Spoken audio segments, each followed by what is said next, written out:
Como mencionábamos la semana anterior, nuestro Señor Jesucristo, a raíz de la constante persecución de los fariseos y de los saduceos hacia Él, hacia su persona y su ministerio, nuestro Señor decide salir de la región de Galilea. Y durante aproximadamente 2 a 3 meses, Él decide pasar un tiempo prolongado de formación privada con sus discípulos. Él va a tomar estos 2 a 3 meses caminando aproximadamente 190 kilómetros de caminata para poder dedicar un tiempo de formación a sus discípulos. Primero, y yo creo que por ahí tiene que estar el mapa, primero pasaron por la región de Tiro. En la región de Tiro vemos al menos que se nos relata la liberación de una niña endemoniada. Después de eso él subió, se fue hacia la región del norte, a la región de Sidón, y después de eso fue a la región del este, a las 10 ciudades de Decápolis. Y hermanos, es importante que entendamos esto, y de verdad el mapa no está puesto simplemente para decir, mira qué bonito, un mapa. La idea del mapa es mostrarnos que Jesús, en todo este tiempo que estuvo enseñando a sus discípulos, mientras recorría algunas regiones, todo este tiempo Él estuvo recorriendo una zona gentil. Tiro, Sidón y ahora la región de Decápolis. Toda esta región era gentil. Y yo estoy convencido de que Jesús los lleva por este viaje para prepararlos para la gran comisión. Hermanos, el evangelio debía ser anunciado a toda tribu, a toda lengua, a toda nación, y quizá eso no sea muy representativo para nosotros. Quizá el hecho de decir, bueno, sí es verdad, el evangelio tenía que ir a toda lengua, tribu y nación, pero ¿y por qué Jesús tenía que insistir en su participación en la región gentil? Bueno, porque en el tiempo de Jesús los israelitas despreciaban a los gentiles. Los israelitas no creían que los gentiles podrían recibir la salvación de Jesús. De hecho, si le hubiéramos preguntado a cualquier judío del tiempo de Jesús, ellos hubieran preferido que cualquier gentil se hubiera muerto en el infierno antes que ofrecerle salvación. ¿Qué le parece? Así que, hermanos, con toda seguridad, los discípulos de Jesús tampoco estaban muy interesados en salvar a los gentiles. Por eso Jesús debía instruirlos. Por eso debía pasar por toda esta región. Por eso debía de anunciar el evangelio en las regiones más difíciles, en Tiro, en Sidón, en Decápolis. Y de hecho, como nos cuenta el evangelio de Juan, Jesús ya había pasado también por la región de Samaria.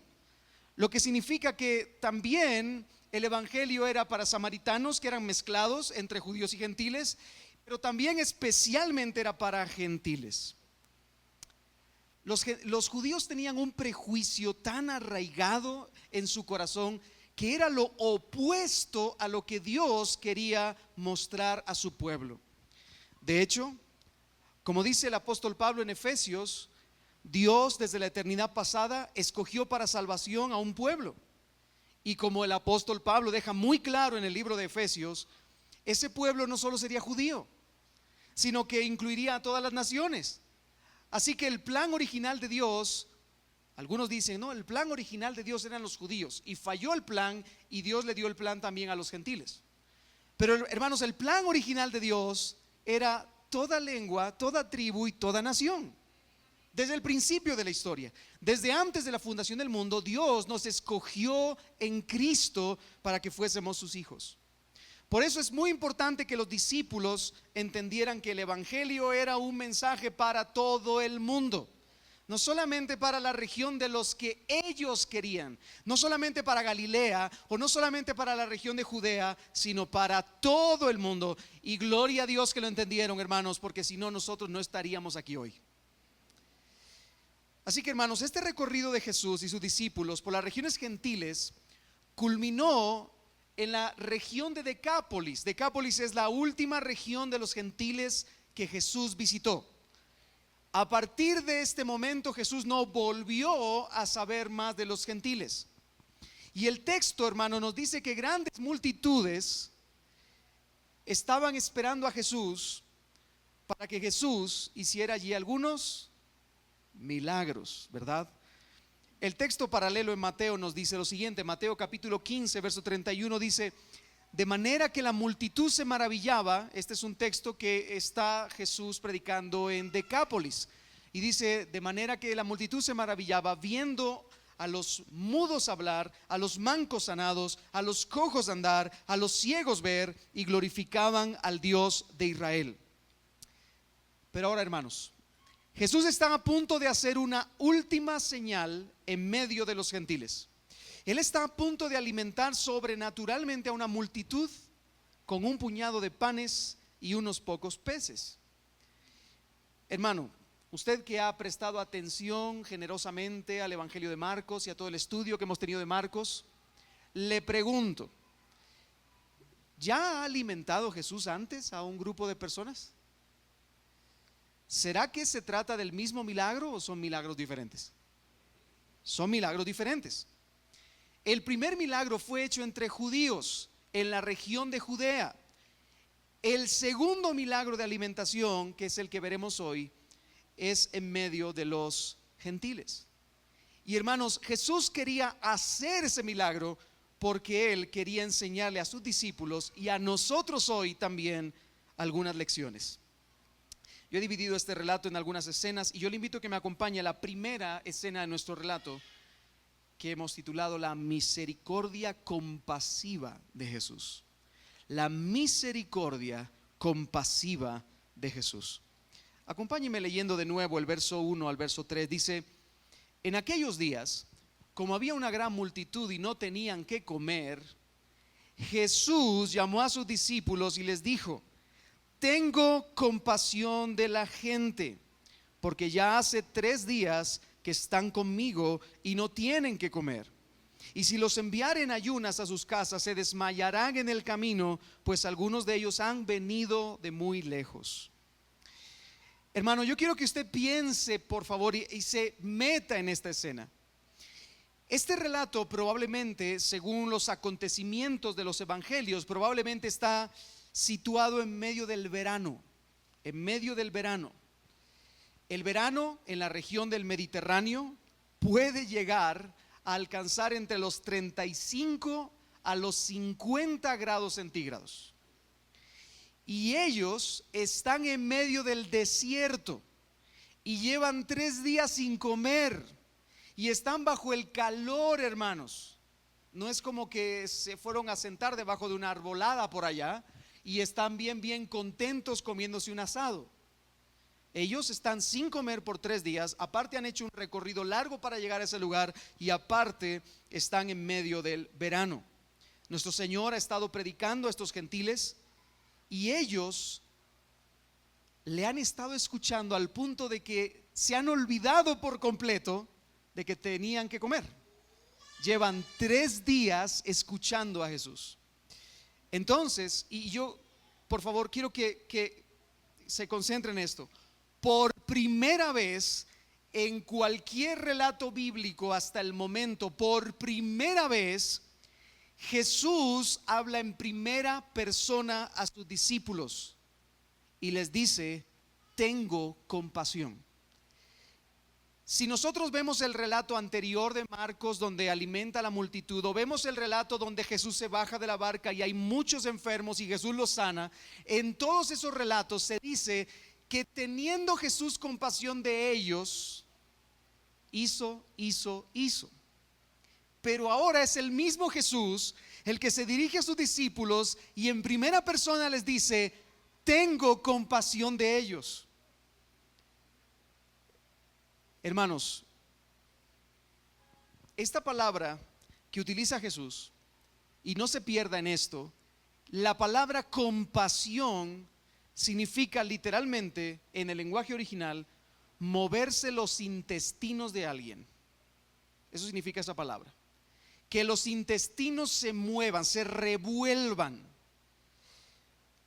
En aquel tiempo se pensaba que el asiento de las emociones estaba en el estómago, porque cuando uno tiene tensión, siente el estómago revuelto. Cuando uno tiene ansiedad, siente el estómago revuelto.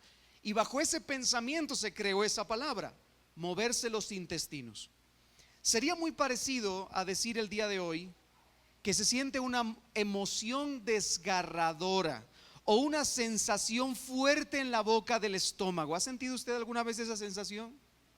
Jesús está diciéndole a sus discípulos: mi estómago se está retorciendo de dolor al ver a estas personas sufrir. ¿Me sigue, hermano? Podríamos decir que se trata de un sentimiento de profunda simpatía, un sentimiento de piedad, de bondad o de misericordia. Y mire, hermano, a lo largo del Antiguo Testamento, Dios se reveló muchas veces como el Dios compasivo y misericordioso. Hay personas que leen el Antiguo Testamento y no logran ver la compasión de Dios. Y es increíble porque muchas veces Dios se muestra con compasión y con misericordia en el Antiguo Testamento. Déjenme mostrarle algunos ejemplos. Éxodo 34:6. Moisés quiere hablar con Dios y se pone en contacto con él y le dice: mira, yo quiero conocerte más, muéstrame tu gloria. Y entonces Dios le dice: te voy a meter en una hendidura de una roca, voy a pasar frente a ti y voy a pronunciar mi nombre. Y pasando Jehová por delante de él, proclamó, y mire, este es el nombre de Jehová: Jehová, Jehová, fuerte, misericordioso y piadoso, tardo para la ira y grande en misericordia y verdad. Dios mismo se pronuncia de sí mismo como un Dios de misericordia y compasión. Ese es su nombre. Deuteronomio 4:31 dice: porque misericordioso es Jehová tu Dios, no te dejará, ni te destruirá, ni se olvidará del pacto que les juró a tus padres. Él es el Dios de las misericordias. Salmo 103:8, y yo podría mencionar al menos 150 salmos donde aparece la misericordia del Señor. Mire este, dice: misericordioso y clemente es Jehová, lento para la ira y grande en misericordia. Incluso, hermanos, cuando los israelitas hacían lo malo, cuando los israelitas eran infieles, cuando los israelitas se apartaban de Dios, mire lo que dice Segunda de Reyes 13:23.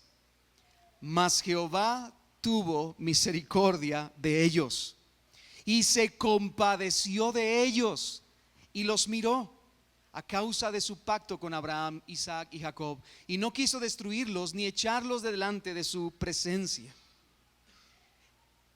Y el día en que Jehová cumplió su juicio y castigó al pueblo de Israel, entonces Nabucodonosor entró con fuerza a la ciudad de Jerusalén y destruyó Jerusalén. En medio de ese momento, Jeremías pronuncia estas palabras, Lamentaciones 3:22: por la misericordia de Jehová no hemos sido consumidos, porque nunca decayeron sus misericordias. Hermanos, Dios es misericordioso. Jamás se le olvide a usted este concepto: Dios es misericordioso. Y ya que Cristo es Dios, la misericordia divina caracterizó la vida de Jesús. Como Jesús es Dios, Jesús mostró, evidenció a todos la misericordia divina. Jesús expresó un cuidado misericordioso tanto para las necesidades espirituales de la gente como para sus aflicciones físicas. Jesús veló por las personas mientras estuvo en esta tierra. Y hermanos, ese cuidado fue tanto para judíos como para gentiles. Y eso es importante. Hermano, quiero animarle a pensar en esto. Jesús sabía que la gran mayoría en Decápolis no le seguía por otro motivo que mera curiosidad. Jesús sabía que la multitud que estaba frente a él le seguían porque él era la sensación del momento. porque él estaba haciendo milagros. La multitud le estaba siguiendo en ese momento por curiosidad. Buscaban a un milagrero. Ellos no pretendían ser discípulos de Jesús, pero cuando los vio con hambre, cuando los vio desamparados, cuando los vio bajo el calor abrasador, cuando los vio que ya llevaban 3 días sin comer, Jesús mismo le dice a sus discípulos: tengo compasión de ellos. ¿Se da cuenta de la bondad del Señor? Hermanos, en estas palabras podemos ver el corazón sensible de nuestro Señor. Él tuvo compasión de aquellos que no son su pueblo. Él tuvo compasión de aquellos que eran seguidores de este mundo. Él siente compasión aunque no lo reconozcan. ¿Me sigue, hermano, con esto? No, esos del mundo que se pierdan y se vayan al infierno. No, perdón, hermano. Cristo tendría compasión al verles.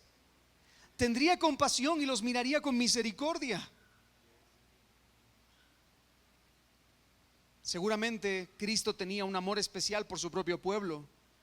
Seguramente Cristo tenía un amor especial por sus discípulos. De hecho, Jesús mismo dijo: yo doy mi vida por mis ovejas. Pero también mostró un gran amor compasivo y misericordioso, hasta el dolor en sus entrañas, por aquellos que eran desagradecidos y malos, por aquellos que no eran de su pueblo, por aquellos que eran idólatras, por aquellos que le hubieran dado la espalda fácilmente. Jesús respondió con compasión ante la necesidad, y Él hace un llamado a sus discípulos para suplirla. Si notamos el texto, y podemos ir al texto otra vez, si notamos el texto, Jesús se dirige a sus discípulos y les dice a ellos que Él tiene compasión. Dice, llamó a sus discípulos y les dijo: tengo compasión de la gente. Jesús se los dice con un propósito, obviamente. El maestro quiere despertar el sentido de responsabilidad en los discípulos. El maestro quiere inquietarlos. El maestro quiere mover el avispero un poquito. Los 12 discípulos debían de tomar el problema de la multitud en sus propias manos. Ellos debían de haber pensado: este es nuestro problema. Si el maestro tiene compasión, nosotros también vamos a tener compasión. Nosotros debemos hacer algo por ellos. Y hermano, me detengo aquí para hacerle una pregunta. ¿Se puede ser un verdadero seguidor de Cristo sin tener compasión? ¿Se puede ser un verdadero seguidor de Cristo sin tener la compasión de Cristo? ¿Sin tener el dolor en sus entrañas por alguien que le está pasando mal? Sería imposible, hermano. Tú no puedes ser un seguidor de Cristo si no te compadeces, si no tienes misericordia por otro. No se puede. Y de verdad, permítame hacer aquí una breve reflexión. Hermanos, Cristo es nuestro modelo, ¿no es cierto? Cristo es nuestro ejemplo en todas las cosas, ¿no es cierto? De hecho, deberíamos nosotros imitar su santidad. Deberíamos imitar su comunión con el Padre. Deberíamos imitar su tantas y tantas cosas. Su amor, su gozo, su paz, su paciencia, su benignidad, su bondad, su mansedumbre, su templanza. Hermanos, esforcémonos por convertir a Jesús en nuestro modelo de compasión, como en todo lo demás. Si Cristo fue compasivo, usted y yo debemos ser compasivos. Si Cristo fue compasivo, nosotros debemos actuar con misericordia. No podemos dejar a las personas a un lado y hacerlas a un lado y que no nos importe. Hermanos, seamos bondadosos, seamos compasivos, seamos misericordiosos, seamos corteses con todos los hombres. Gracias por ese entusiasmo, hermanos. Debemos ser más bondadosos, debemos actuar con generosidad con otros. Hermano, el apóstol Pablo en varias ocasiones lo que hace es mostrar la compasión que el cristiano debe tener, que es un corazón generoso que se duele por el dolor del otro, y lo hace a través de diferentes formas. Hijos, no exasperéis, padres, no exasperéis a vuestros hijos, No los irritéis, no los llenéis de ira, es lo que dice el apóstol Pablo. Hermano, yo puedo tener compasión y misericordia y bondad y ser cortés con otros, pero no con mis hijos. Debo actuar con compasión con mis hijos también. ¿Y qué tal cuando Pablo dice, amos? Aquí no hay ningún amo, ¿verdad? Porque ya la esclavitud ha pasado. Vamos a reestructurar eso. Jefes, ¿hay jefes aquí? Sí.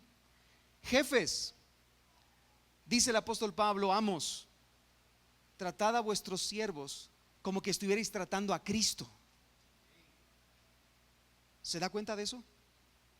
Compasión, bondad, cortesía. Estúpido, torpe, no estás haciendo las cosas bien. Hermano, ¿le diríamos eso a Cristo? ¿Trataríamos de esa forma a Cristo? Seamos bondadosos, compasivos. Repito la pregunta: ¿se puede ser un verdadero seguidor de Cristo sin tener compasión? No se puede, hermano, no se puede. Estemos dispuestos a hacer el bien, hermanos, a todos, y no solo a nuestros amigos más cercanos, porque qué bonito es lograr hacerle el bien a nuestros amigos más cercanos, o incluso a los de la familia de la fe. Es que somos cristianos y pertenecemos a la misma iglesia y nos vamos a hacer bien y nos vamos a tratar bien y nos vamos a cuidar entre nosotros, y perfecto, eso es lo que debemos hacer como iglesia. Pero no solamente a la familia de la fe. Pongamos en práctica lo que nuestro Señor Jesucristo nos dijo en el Sermón del Monte: amad a vuestros enemigos. Ahí sí ya no, Señor.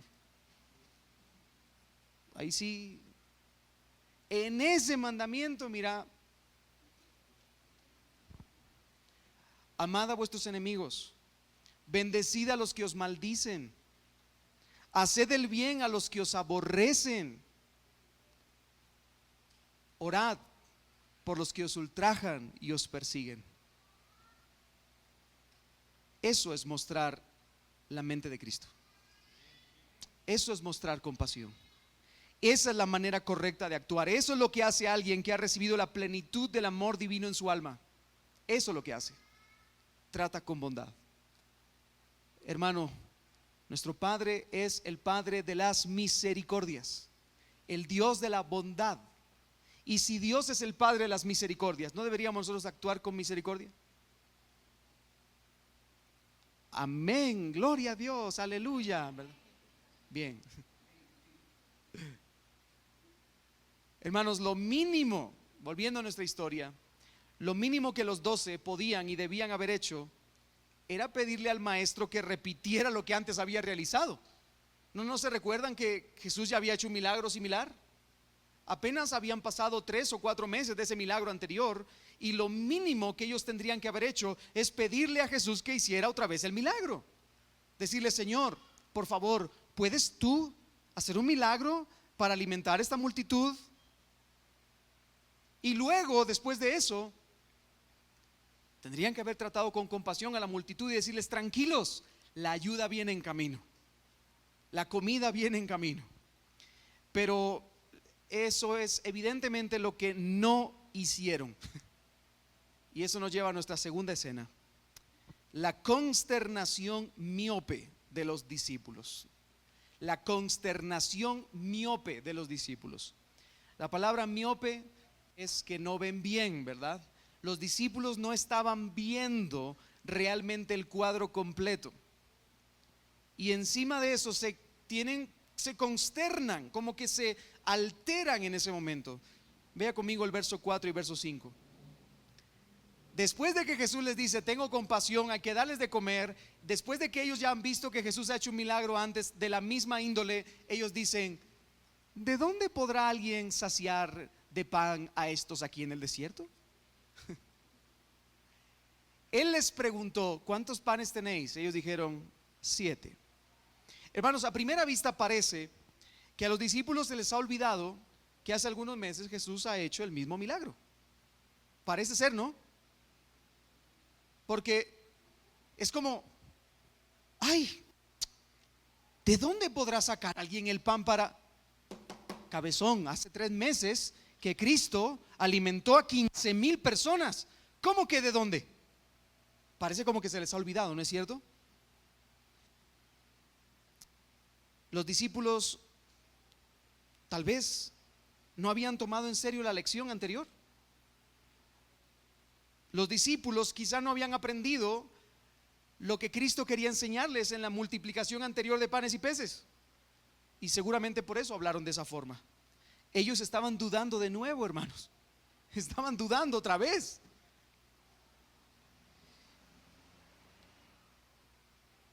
Aunque podríamos de pronto venir a este momento y decir, qué poca fe la de los discípulos. ¿Cómo les hace? Corrón les haría falta. Bien podríamos decir eso, pero hermano, yo estoy seguro que cualquiera de nosotros aquí actuaría igual que actuaron los discípulos. Yo estoy seguro que actuaríamos igual. Vemos la compasión del Señor, vemos su gracia, vemos su amor, vemos su bondad hacia nosotros día tras día, pero hay momentos donde dudamos de su plan soberano, dudamos de su poder, dudamos de su gracia, dudamos de su provisión, dudamos de su cuidado, y de pronto ante la vida nosotros también preguntamos, ¿de dónde alguien puede sacar el pan para saciarnos? Si ya el Señor nos ha saciado durante toda la vida, hemos experimentado su cuidado y Él nunca nos ha dejado, pero seguimos haciendo este tipo de preguntas porque dudamos. Juan Carlos Ryle hace 200 años escribió esta frase comentando este texto precisamente. Él dice: nunca dudemos de la provisión de Cristo para su pueblo. Él conoce todas nuestras circunstancias, Él tiene conocimiento de todas nuestras necesidades. Aún vive quien tuvo compasión de la multitud hambrienta en el desierto y suplió para su necesidad. ¿Cuánto más podemos suponer que proveerá para la necesidad de aquellos que confían y descansan en Él? Y sigue la frase: nuestro sustentador no fallará en darnos lo necesario. Puede que en ocasiones nuestra fe sea probada, puede que en ocasiones tengamos que esperar por un largo tiempo, pero el creyente nunca quedará desamparado por completo. Eso debería ser lo que pensemos todos los días. Hermanos, nosotros no vamos a quedar desamparados por completo. La mano del Señor, la gracia del Señor nos sostiene cada día. Jamás deberíamos hacer esa pregunta como la de los discípulos: ¿de dónde podrá alguien saciar el pan? ¿De dónde? ¿De dónde podrá alguien saciar nuestra necesidad? ¿De dónde? ¿Quién podrá sostenernos? ¿Perdón? ¿Te has visto al espejo? ¿Te has visto alguna vez al espejo? ¿Te despiertas por la mañana teniendo que pagar por el oxígeno? Las fuerzas que tienes y que Dios te las repone mañana tras mañana, ¿tienes que invertir en algún fondo de valores para que se restituyan esas fuerzas algún día? Hermano, el Señor te sostiene cada día, el Señor te alimenta, el Señor te da el aire que respiras, el Señor te fortalece, el Señor también sana, el Señor también suple para las necesidades. El Señor está allí y por lo tanto, si el Señor alimentó a una multitud de desconocidos, ¿cuánto más no te va a alimentar a ti? Ahora bien, hermanos, hay una segunda cosa que se puede notar en la pregunta que hicieron los discípulos, y es la consternación. Cuando nosotros leemos esta frase, esta pregunta en el original, pareciera ser como una pregunta sarcástica. Probablemente ellos no creyeron que Jesús alimentaría a los gentiles de la misma forma que a los judíos. Es más, yo podría decir que si la multitud a la que Jesús estaba enfrente y les hubiera dicho tengo compasión de ellos, fueran judíos, seguramente ellos hubieran pensado: ahí está el milagro de los panes y los peces. Traigamos panitos, traigamos pescaditos, el Señor los va a reproducir. Pero no era igual. No estaban enfrente de una multitud de judíos, estaban enfrente de una multitud de gentiles. Y hermanos, una cosa es que Jesús sanara gentiles, pero otra cosa muy diferente es que Jesús creara alimentos para ellos. Es muy diferente. De hecho, comer con los gentiles era algo que estaba prohibido en la ley rabínica. Los rabinos del tiempo de Jesús tenían prohibidísimo para el pueblo el poder sentarse con un gentil a comer. Y Jesús no solamente se iba a sentar con un gentil a comer, le iba a preparar la mesa, le iba a dar alimento de gratis y luego se iba a sentar con ellos. ¿Ve usted la consternación de los discípulos? Los discípulos están como, no creo que lo vaya a hacer. No creo. No estará insinuando Jesús que Él también es el pan, Él también quiere darles pan a los gentiles. Y mire, hermano, es comprensible que la idea de alimentarlos hubiera causado consternación entre los discípulos. Sin embargo, Jesús estaba enseñándoles una lección importante con respecto al alcance que tenía el evangelio. El alcance del evangelio no se iba a quedar solo en los judíos como una nación aislada. El alcance del evangelio iba a ser para todas las regiones. De hecho, hermanos, en la multiplicación anterior, y usted puede leer este relato en Juan capítulo 6, en la multiplicación anterior de los panes y los peces, al terminar la multiplicación, Jesús se reúne con una multitud y les predica. Y en esa predicación Jesús dice que Él es el pan de vida. Pero le está hablando a judíos. Le está hablando a judíos. Hermanos, ahora Jesús está haciendo el mismo milagro hacia gentiles. Piense usted como un discípulo de Jesús que tiene esa idea cultural de que solo los judíos nos salvamos, solo los judíos somos pueblo de Dios, y de pronto ahora Jesús va a hacer el milagro de multiplicación de panes y peces con alguien que no es su pueblo, con una multitud. ¿Y qué vendría después? Porque si lo primero es que Jesús hace el milagro y después les dice, yo soy el pan de vida, no se preocupen del pan físico, yo soy el pan para ustedes, ¿cuál sería la implicación para los gentiles también? ¿Acaso Jesús les estaba queriendo decir a los gentiles que Él sería el pan de vida también para los gentiles? ¿No estaría insinuando Jesús que Él vino a dar vida eterna también a los gentiles? Wow. En una ocasión, en una iglesia en Estados Unidos, hace algunos años, empezaron a orar por distintas peticiones. Y se levantó el pastor y dice, la situación que está pasando en Cuba es una situación difícil, es una situación problemática. Vamos a clamar por Cuba, especialmente vamos a pedirle al Señor que el Señor tenga misericordia y que convierta a Fidel Castro, para que Fidel Castro sea un hijo de Dios. De pronto, en medio de la reunión, alguien atrás se levantó y dio un grito y dijo, no, suficiente lo he tenido que aguantar en mi país como para tener que aguantar en el cielo también. Esa actitud es la misma actitud que tenían los gentiles, los judíos. Es como que le hubiéramos dicho a un judío durante la Segunda Guerra Mundial que los alemanes iban a ocupar un terrenito en el cielo a la par de ellos. Hermanos, efectivamente lo que Jesús estaba tratando de mostrar es precisamente eso. Y de hecho Él lo iba a consumar aproximadamente un año más adelante, donde después de morir en la cruz, Él los iba a enviar a todo el mundo y les iba a decir, haced discípulos. ¿En dónde, hermanos? En todas las naciones.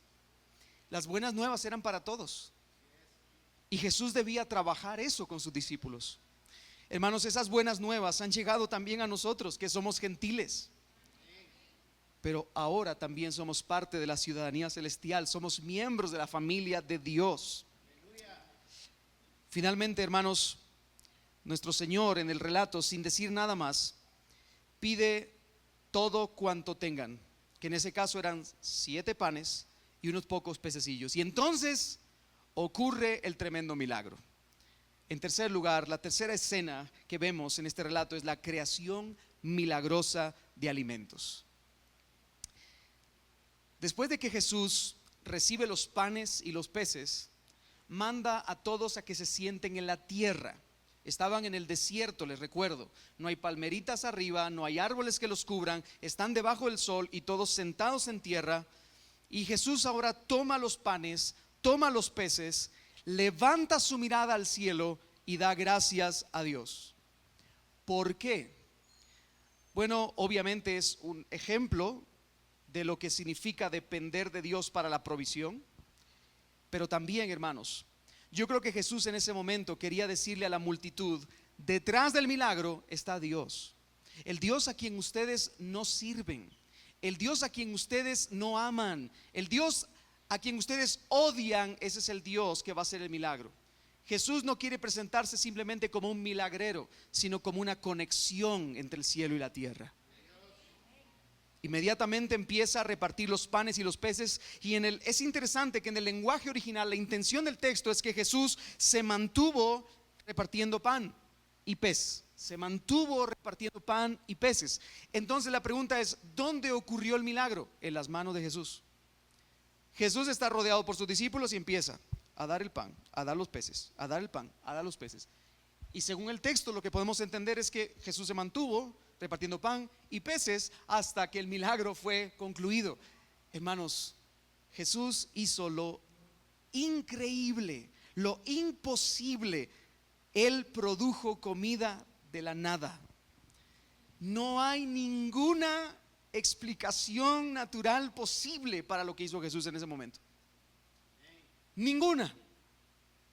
No es posible con la mente humana entender la magnitud de esta creación milagrosa de alimentos, porque eso fue lo que hizo Jesús.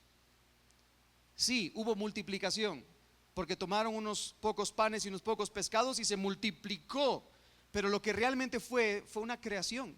Jesús creó de la nada. El creador de todas las cosas le produjo comida a estos gentiles. Jesús hizo el milagro, pero luego dice nuestro texto claramente, y escuche bien esto, que es importante, que Jesús está creando la comida y dice que se la da a sus discípulos para que los discípulos la repartan a los demás. ¿Se da cuenta de eso? Volvamos otra vez a la historia. Imagine usted un judío tener que darle alimento a un nazi en la Segunda Guerra Mundial. Esa es la idea. Eso es lo que Jesús está haciendo. Jesús hizo el milagro, pero Él involucró a sus discípulos para que participaran en la expresión de la misericordia divina. Hermanos, eso es lo que Dios hace con nosotros también. Él obra de formas incomparables. Él hace milagros sobrenaturales. Él hace cosas milagrosas en otros según su perfecta voluntad, pero Él nos hace a nosotros partícipes de la expresión de su misericordia para con otros. En otras palabras, eres tú las manos, eres tú los pies, eres tú la voz, eres tú el abrazo, eres tú la compasión de Dios hacia otra persona. Dios quiere usarte para eso. Hermanos, Él nos hace partícipes. Por eso voy a volver a preguntar de nuevo: ¿se puede ser un verdadero seguidor de Cristo sin ser partícipes de la compasión y la misericordia divina para con otros? No es posible.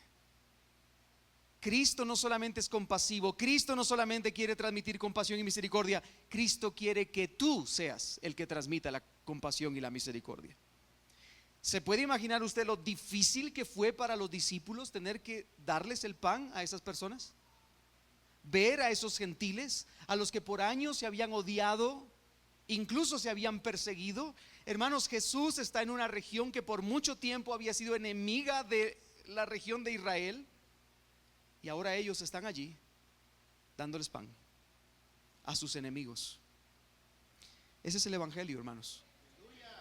Ese es el evangelio. Le invito a que en algún momento pueda leer los primeros 2 versículos del capítulo 13 del libro de los Hechos. Hechos capítulo 13, versos 1 y 2. Y que, si usted puede, analice a cada una de las personas que aparece en ese relato.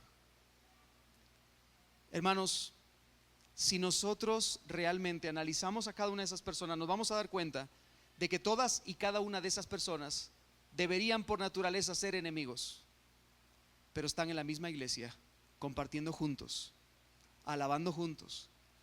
Y dice el texto al final, y ministraban juntos al Señor, cuando el Espíritu Santo dijo: apartadme a Pablo y Bernabé para la obra que yo les he destinado.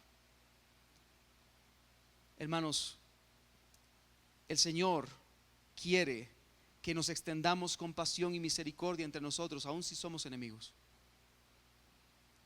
Amén, gloria a Dios. Finalmente, hermanos, nuestro relato dice que todos quedaron saciados y se recogieron ¿cuántas cestas, hermanos? 7 canastas llenas. 7 canastas llenas. Hermano, mire, Jesús alimenta a una multitud de gentiles, tiene compasión de ellos. Dice nuestro texto que aproximadamente habían como 4,000 hombres. Mateo nos dice en el texto paralelo que 4,000 hombres sin contar mujeres y niños. Así que habían como 15 o 20,000 personas en aquel lugar. Y Jesús alimenta a todos, y cuando todos quedan saciados, aún se juntan 7 canastas. Hay 2 palabras en el original para hablar acerca de los canastos, de los recipientes. La primera palabra, canastas, aparece en Marcos, en el primer milagro, donde se juntaron ¿cuántas? ¿Alguien sabe cuántas canastas sobraron? 12 canastas. En esta usa una segunda palabra, canasta, que es la misma palabra que se usa cuando dice que Pablo fue bajado en una canastilla por el muro de Damasco. O sea, tenía la capacidad para que una persona se metiera en esa canasta. Y se llenaron 7 canastas. La provisión del Señor siempre es más que abundante, hermanos. Jesús había mostrado delante de los ojos de las personas su divinidad. Había mostrado a los ojos de todos, que Él era el Dios hecho hombre. Pero inmediatamente después de eso, ¿qué hace?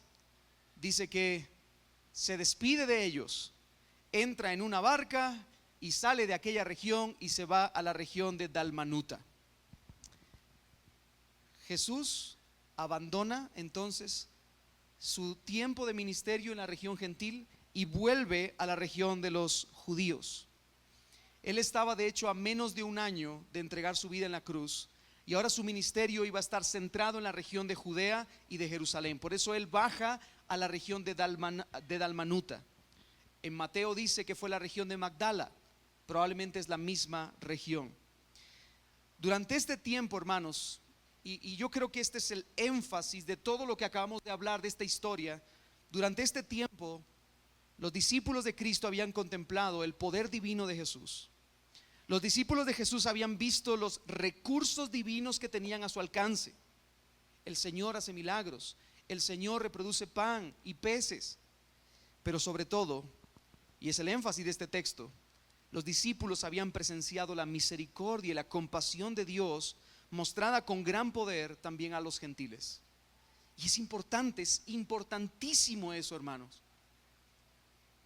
Tenía mucho sentido que el Mesías realizara milagros para el pueblo de Israel, pero pensar que expulsara demonios, que sanara enfermedades y que creara alimentos para los gentiles, eso es un cambio de rumbo, eso es romper los paradigmas. Hermanos, Cristo es el proveedor compasivo que tuvo compasión de judíos y de gentiles. Cristo es el proveedor compasivo por cuya causa estás tú hoy aquí sentado. Si no fuera por su compasión, por su generosa compasión, no solo para judíos, sino para gentiles, nosotros estaríamos sin ciudadanía, sin Dios y sin ley. Pero ahora tenemos ciudadanía, ahora estamos en Cristo, tenemos una familia. Ahora nosotros podemos levantar la mirada y podemos clamar Padre cuando antes éramos enemigos. Hermanos, Cristo de nuevo es el proveedor compasivo. El proveedor compasivo. Ese es el título de este mensaje, el proveedor compasivo. Pero hermanos, esa provisión compasiva alcanzó su punto más alto en la cruz. Repito de nuevo, Cristo es el proveedor compasivo. Pero esa provisión compasiva alcanzó su punto más alto en la cruz del Calvario, no en darle panes y peces a las personas, sino en el Calvario. La noche antes de ser entregado, nuestro Señor dijo: nadie tiene mayor amor que este, que uno ponga su vida por sus amigos.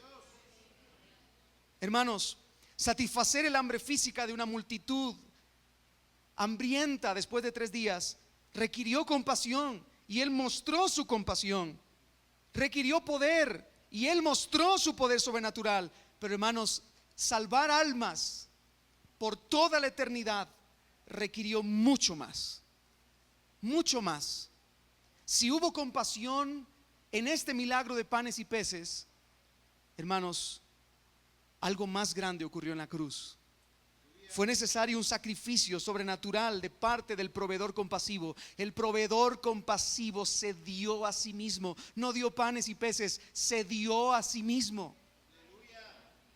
Hermanos, en la cruz Jesús no nos dio solo pan y pescado.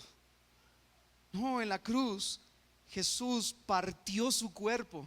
En la cruz Jesús derramó su sangre en expiación por el pecado de todos nosotros. Hermanos, Jesús fue de buena gana a la cruz. Jesús no fue de mala gana. Jesús no fue refunfuñando. Jesús no fue diciendo: ay, estos ingratos pecadores, cómo me gustaría que nunca hubieran pecado, por ellos tengo que entregar mi vida. No, Jesús con amor y compasión. Él es el proveedor compasivo, y con alegría, con gozo, como dice Hebreos capítulo 12, con gozo experimentó el quebranto, el menosprecio de todos nosotros. Con gozo Él llevó el peso total del castigo divino por el pecado de los que habíamos de creer en Él, tanto judíos como gentiles. Su cuerpo sería molido, su sangre sería derramada por nosotros. Y entonces, escuche bien esto, hermano, Cristo se convertiría en el pan de vida para todos. Cristo sería el pan de vida para judíos y el pan de vida para gentiles, porque Él es el proveedor compasivo que se ha dado a sí mismo como el pan. Mire qué fue lo que Cristo mismo dijo de sí mismo después del milagro de panes y peces.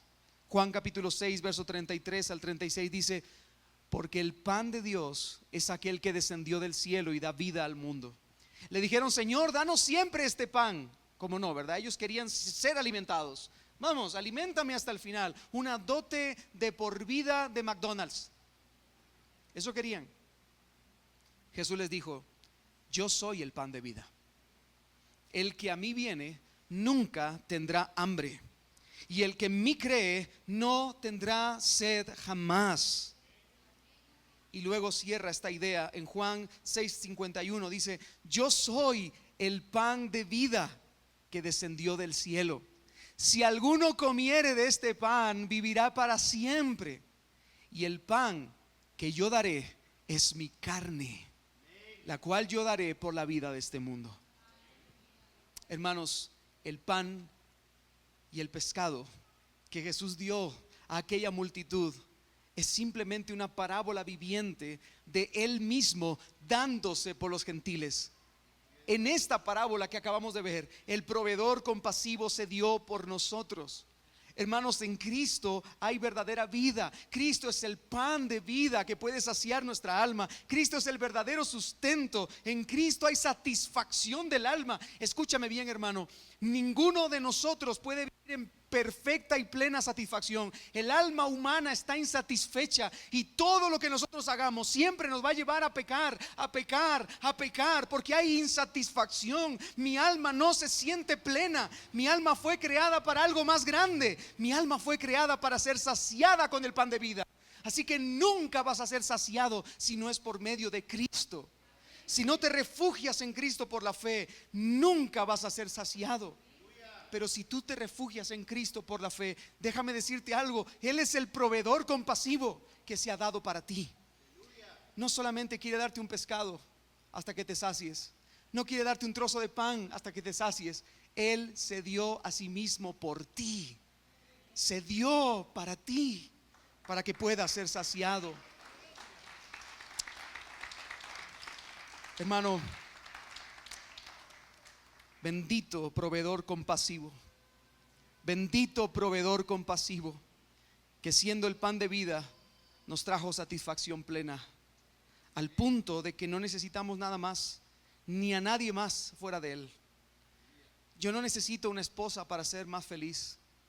Yo no necesito un mejor trabajo para ser más feliz. Yo no necesito un mejor vehículo para ser más feliz. El pan de vida puede saciar tu alma. Bendito proveedor compasivo, que nos vio en nuestra bancarrota, que nos vio en nuestra condición de muerte por causa del pecado y nos trajo a la luz admirable. Bendito proveedor compasivo, que nos acerca al Padre habiendo sido enemigos y ahora nos hace de su familia. Cuando no merecíamos ser parte del pueblo, Él generosamente se dio a nosotros. Hermano, bendito proveedor compasivo, que nos sienta en lugares celestiales junto a Él y nos hace partícipes de su herencia en gloria. Bendito proveedor compasivo, que no nos da solo pan y pescado. Él nos da vida en Él, para la gloria del Padre. Todo aquel que está unido a Él tiene vida. Tiene vida, verdadera vida, vida permanente, vida eterna, una vida que sacia. Por eso, hermano, levanta tu alabanza al Señor, al bendito proveedor compasivo, aquel que demostró aquel día frente a esa multitud que le importábamos nosotros, que no éramos de su pueblo, que se dio a nosotros, que no éramos de su pueblo. Pongámonos en pie y vamos a glorificar el nombre de nuestro bendito proveedor compasivo.